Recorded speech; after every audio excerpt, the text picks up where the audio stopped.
Imagine you send a text, no reply comes. Minutes pass, then an hour. You check your phone again, even though you told yourself you wouldn't. Something tightens in your chest. That feeling isn't random, it isn't weakness, it's older than language itself. You'd think ancient humans feared predators most. Saber-toothed cats, venomous snakes, a sudden death in the dark. But the real answer is far stranger. The thing your ancestors feared more than death was quieter than a predator. It didn't have claws, it didn't have teeth, it was exclusion. Being cast out of the group. Why would being ignored feel more dangerous than being hunted? Because for most of human history, it was. 200,000 years ago, a lone human did not survive long. No claws sharp enough to fight off a hyena. No fur thick enough for a cold night. No speed to outrun anything that wanted to eat you. Your ancestors survived because of one thing only: the group. Strength in numbers wasn't a saying, it was the entire strategy. A human alone on the savannah was a meal waiting to happen. So the brain adapted. It built a system to prevent that outcome at almost any cost. And that system still runs inside you today, every single time you feel left out. Psychologist Kipling Williams spent decades studying this exact reaction. He built a simple experiment called Cyberball. 3 people play a game of catch. 2 of them are secretly instructed to stop throwing the ball to the third. Just stop. No insults, no cruelty. Just silence and exclusion. Within minutes, the excluded player's brain activity changed. The same regions that light up during physical pain lit up during social rejection. Not a metaphor, not "it feels like pain." It is processed like pain. Your brain, in other words, cannot fully tell the difference between a broken bone and a broken invitation. That should stop you for a second. Think about it. Evolution didn't build a separate warning system for social threats. It repurposed the one already built for physical danger. Because for a hunter-gatherer, losing the group's protection often led to physical danger anyway. Exclusion wasn't just uncomfortable, it was frequently a death sentence, just a slower one. But why would exclusion even happen in the first place? Wouldn't a tight-knit tribe just keep everyone? Not always.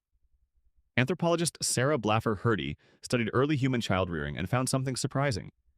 Human infants required so much care that mothers could not raise them alone. They needed alloparents, aunts, grandmothers, cousins, unrelated group members, all sharing the burden of keeping a child alive. This is almost unheard of among great apes. Chimpanzee mothers raised their young virtually alone. Human mothers never did. This meant something enormous for how humans evolved socially. Cooperation wasn't optional. It was the entire reproductive strategy of the species, and any behavior that threatened group cohesion, cheating, freeloading, dishonesty, could get a person quietly pushed out. Once out, you lost access to food sharing, protection, and childcare support. Exclusion wasn't cruelty for its own sake. It was the group's only tool for enforcing cooperation, and it worked because the punishment was so severe. So, your ancestors evolved an early warning system, a hypersensitivity to the smallest signs of social distance, a shift in tone, a missed invitation, a group that goes quiet when you walk in. Anthropologist Robin Dunbar took this further. He proposed that human language itself evolved not to describe hunting or tools, but to do something far more social. Gossip, tracking who was trustworthy, who was cheating, who was pulling their weight, and who wasn't. In small tribes of 50 to 150 people, this is what Dunbar's research calls the natural limit of stable relationships a human brain can track. Knowing you're standing within that number wasn't idle curiosity, it was survival intelligence. Which means the part of your brain obsessively replaying an awkward conversation at 2 in the morning isn't malfunctioning. It's doing exactly what it evolved to do. Constantly auditing your social standing, just in case that standing has quietly shifted. Here's the twist, though. The very system that kept your ancestors alive is now, in many ways, working against you. You are no longer at risk of literal death from social exclusion. You will not starve because a group chat went cold. You will not be eaten by a hyena because someone didn't like your comment. And yet your brain still reacts as if you might be. The threat detection system hasn't updated. It's still running Paleolithic software on a modern operating system. Think about how many decisions you make each day driven by this ancient fear. The message you rewrite 4 times before sending, the party you attend, even though you're exhausted because skipping it feels riskier than it should, the urge to check how many people liked what you posted, an act your brain quietly interprets as checking your tribe's approval rating. Social media didn't invent this fear. It simply built a machine that exploits it constantly. Every notification is a tiny signal your ancient brain reads as either belonging or exclusion.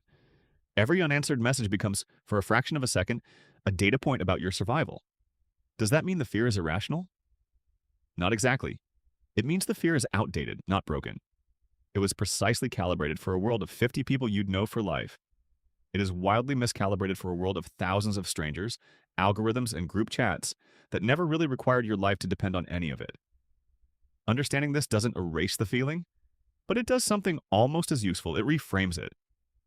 The next time silence after a message makes your stomach drop, you can recognize what's actually happening. Not weakness, not oversensitivity, just an ancient alarm system built for the savannah, going off in a world it was never designed to read. Your ancestors who ignored that alarm didn't pass on their genes. The ones who felt that tightening in the chest, who repaired the friendship, who worked to stay inside the circle, they survived. And so here you are, carrying their nervous system inside you, still flinching at silence, still scanning a room for approval, still built by a fear that once meant everything. So the next time you send a text and no reply comes and something tightens in your chest, know this. That feeling is not proof that something is wrong with you. It's proof of exactly how you got here at all.